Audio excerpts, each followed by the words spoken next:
Good morning everyone. Today हम एक case करेंगे। छोटी सी एक बच्ची का केस है। ये केस एक मुझे 7-8 साल की एक लड़की है। उसको कॉन्स्टिपेशन का तकलीफ़ है। पिछले 3 साल से 3 या 3.5 साल से वो बच्ची को कॉन्स्टिपेशन है सीवियर। मतलब मोशन पास करती नहीं। 6 दिन, 5 दिन, 7 दिन ऐसे करके उसको मोशन होता नहीं है, और फिर से लास्ट में उसे एनीमिया वापस से देना पड़ता है। मैंने पहले भी एक कॉन्स्टिपेशन का केस शेयर किया था, जो सल्फ़र का केस था। ये केस अलग है।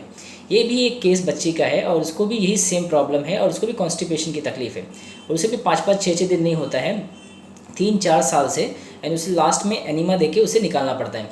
एंड उसने बहुत सारी मेडिसिन कर लिया है। उसने होम्योपैथी भी ट्राई किया, आयुर्वेदिक भी ट्राई किया, एंड अदर भी सब कुछ उसने ट्राई करके वन ऑफ माई पेशेंट उन्होंने रिफ़र किया ये पेशेंट को। एंड बच्ची अपनी मदर के साथ आई। एंड मदर बैठ गई चेयर पे, और बच्ची को साइड वाली चेयर पे बिठाया। एंड जस्ट दोनों बैठे, और बच्ची ने क्या किया कि बच्ची ने अपनी माँ का हाथ पे ऐसा हाथ पकड़ लिया। मतलब ऐसा हाथ रख के बैठी थी। नॉट वेरी टाइट नहीं किया उसने, सिर्फ ऐसा हाथ रखा। Just I observe that. And मैं उसको देखा। एंड बच्ची was very calm, quite, mild. ठीक है। नो, कोई चेहरे पे कोई एक्सप्रेशन नहीं था, ना स्माइलिंग था, ना फियर था, ना कोई ऐसा रेस्टलेसनेस था। Just simply she sit, and just उसने अपनी माँ का हाथ पे ऐसा हाथ रख लिया। आई सी दैट।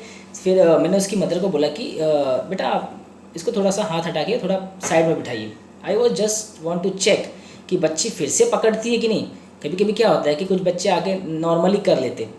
अगर अगर रूब्रिक परफेक्ट है तो बच्चा फिर से करेगा।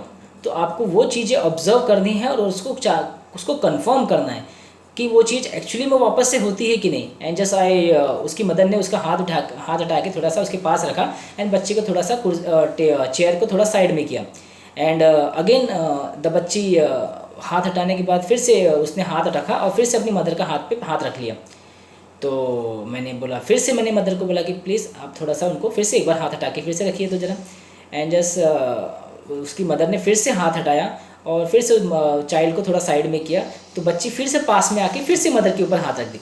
एंड जस्ट ये सारा सीन चल रहा था। And just I was observing. बच्ची के फेशियल पे कोई एक्सप्रेशन नहीं है। पेशेंट एकदम शांत माइल्ड बैठी है, and just she is doing this gesture in front of me. So I confirm that rubric. मैंने उस बच्ची को पूछा कि बेटा क्या नाम है। तो बच्ची ने कोई जवाब नहीं दिया, सिर्फ अपनी मदर की तरफ उसने अपना हेड अपनी मदर की तरफ किया। और उसने मदर ने बोला कि बेटा नाम बताओ। तो उसने थोड़ा सा शर्माते हुए मुंडी ऐसा ऐसा मुंडी नहीं हिलाया। तो मैंने बोला क्यों, नाम नहीं बताना है आपको? तो उसने कुछ भी नहीं बोला। तो मैंने बोला कि चलो थोड़ा शायद टीबीटीटी होगी, तो थोड़ा अपन उसको ओपन करने की कोशिश करते हैं। तो मैंने बोला कि फिर आप मतलब क्या दिक्कत है बेटा, आपको कुछ दिक्कत हो रही है क्या, कुछ प्रॉब्लम है आपको? तो उसने मुंडी सीधा मतलब नो, कोई प्रॉब्लम नहीं है। तो मैंने बोला कि फिर आप मेरे पास क्यों आए हो जब आपको प्रॉब्लम नहीं है? तो उसने हल्का सा ऐसा मुंडी नीचे रख लिया। सो मदर ने स्टार्ट कर दिया कि सर इसको मोशन नहीं होता है, 4-4, 5-5, 6-6, 7-7 दिन हो जाता है, वो मोशन पास नहीं करती है। तो मैंने बोला अच्छी बात है। मैंने बोला ठीक है। मैंने फिर उसकी तरफ अपना आइज़ किया। मैंने बोला बेटा क्या हुआ, बाथरूम आपको मोशन पास नहीं होता है, लैट्रिन नहीं होता है आपको? तो बच्चे ने बस अपना सर हिलाया, एक्सप्रेशन नहीं दिया। तो मैंने बोला और क्या होता है? तो कोई जवाब नहीं। मतलब जो क्वेश्चन में मुझे आंसर मिलना चाहिए बोलने से, वो आंसर नहीं बोल रही है।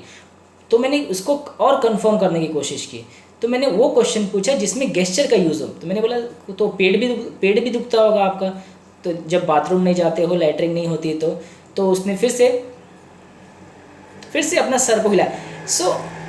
तो फिर से मैंने क्रॉस चेक करने के लिए मैंने क्वेश्चन किया, अच्छा ठीक है, तो फिर आप दर्द में करते क्या हो जब दर्द होता है? तो she was like sit like this. कोई एक्सप्रेशन नहीं, कोई आंसर नहीं। मतलब जिसमें मुझे आंसर मिलना चाहिए मैं वो क्वेश्चन पूछ रहा हूँ, कोई आंसर नहीं। मैंने फिर कंफर्म करने के लिए फिर से मैंने दूसरा क्वेश्चन पूछा जिसमें मुझे गेस्चर का रूप मिल जाए। तो मैंने कन्फर्मेटरी इसलिए मैं बार बार कंफर्म कर रहा हूँ क्योंकि मुझे कंफर्म करना है रूब्रिक।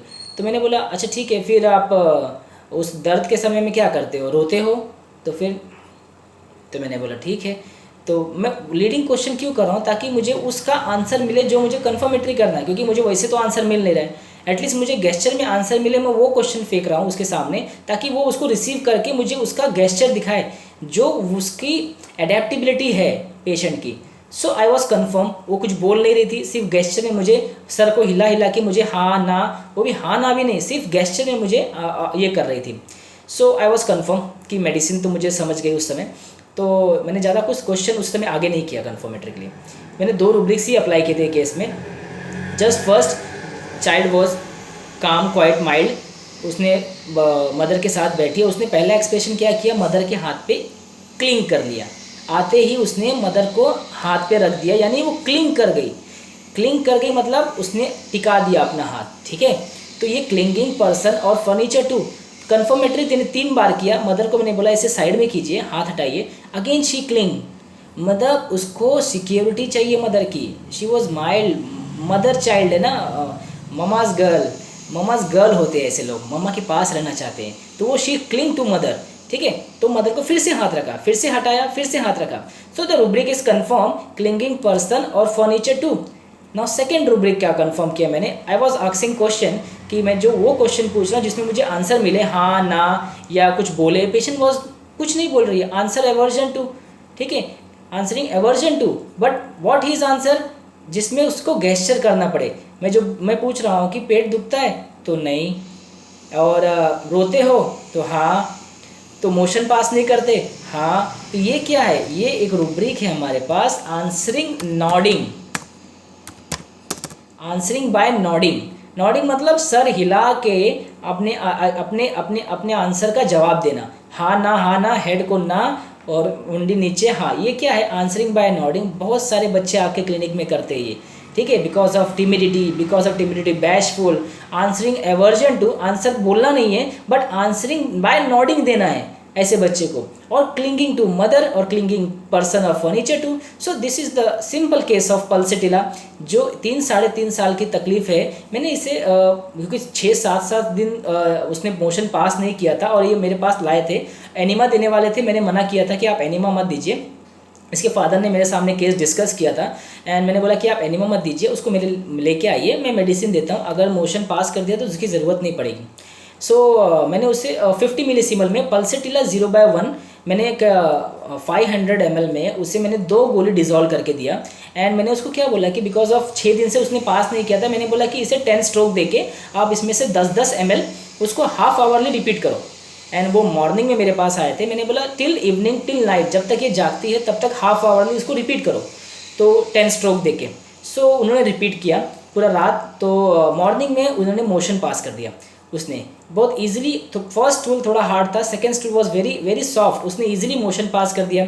नाउ मैंने उसको बोला कि फिर ठीक है, आप इसको 2 आवरली कर दो, बिकॉज बच्चे ने जो ऑब्स्ट्रक्शन था, पल्सेटिला ने उसका ऑब्स्ट्रक्शन खोल दिया एंड उसके बाद उसने मोशन पास किया। तो हमें उस मेडिसिन को अब डोजेस को कम करना है। अब हाफ आवरली था, हमने उसको 2 आवरली कर दिया, बिकॉज अभी भी उसको ये रिकवरी करना ज़रूरी है, तो हमें सिर्फ डोजेस को इंक्रीज़ करना है। तो हमने 2 आवरली उसका आवर बढ़ा दिया, उसको 2 आवरली दो, तो बच्चा अल्टरनेट पास करने लगा मोशन।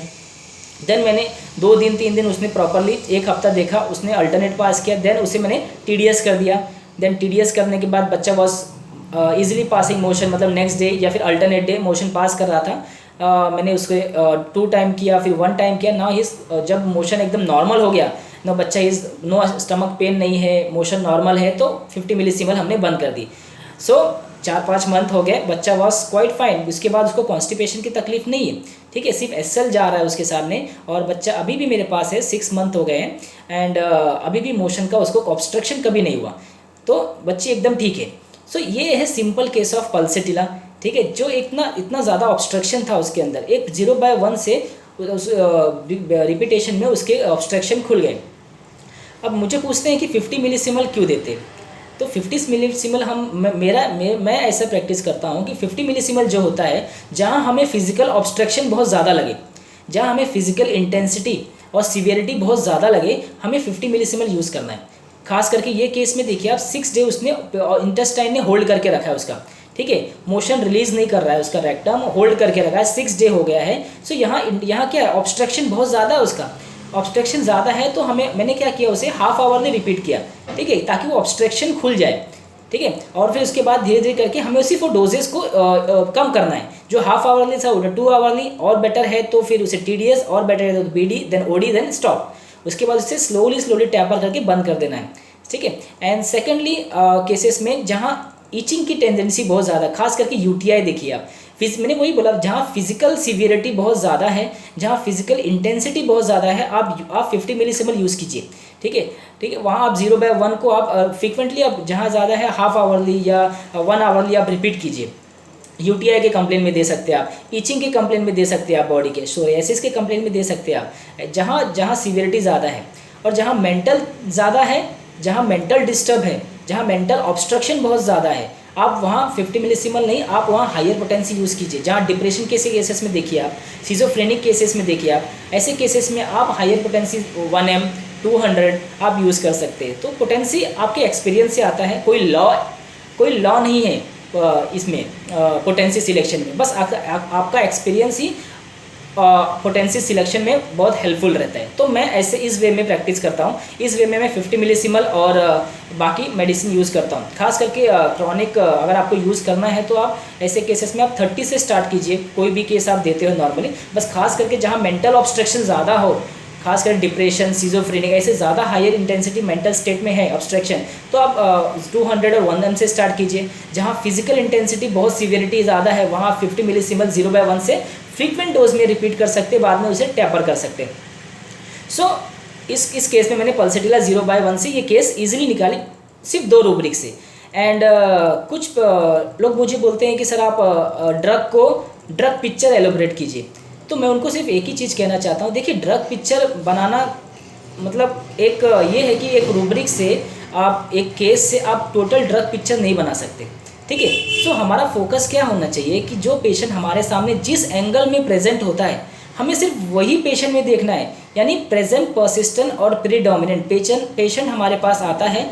आप समझिए पेशेंट कहीं से भी आता है तो आपके लिए सिर्फ वो पेशेंट दैट प्रेजेंट टाइमिंग के लिए हमें सिर्फ पेशेंट को देखना है। हमें कोई थ्योरी या फिर कोई अपने मन से कोई भी कहानी नहीं बनानी है।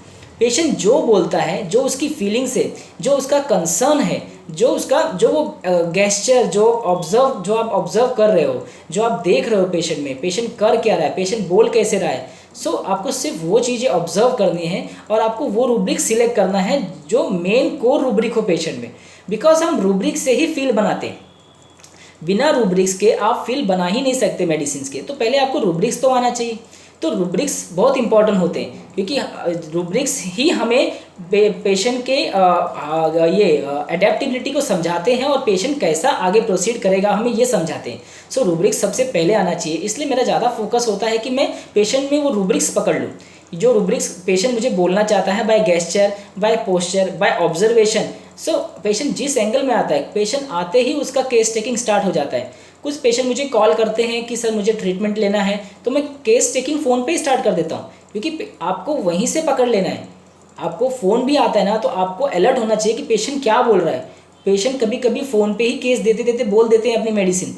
आपको ये नहीं कि हाँ अपॉइंटमेंट लेंगे, पेशेंट अपॉइंटमेंट के लिए फ़ोन करते हैं, बट पेशेंट बहुत कुछ ऐसे बोल देते हैं जो आपको उस टाइम नहीं बोल पाएंगे। तो आपको वहीं से ही मेडिसिन सिलेक्ट कर लेनी है। पेशेंट आए ना आए, अगर आया तो आपको जस्ट उसी एंगल्स में ही प्रोसीड करना है, बिकॉज वो अनकॉन्शियसली कुछ वर्ड्स आते हैं, आपको सिर्फ वो सबकॉन्शियसली कुछ वर्ड्स पेशेंट बोल देता है, कुछ एक्शन कर देता है जो आपको पकड़ना है। आपको वो चीज़ें मिस नहीं करनी है। तो आपको रूब्रिक्स बहुत थरली याद करना है।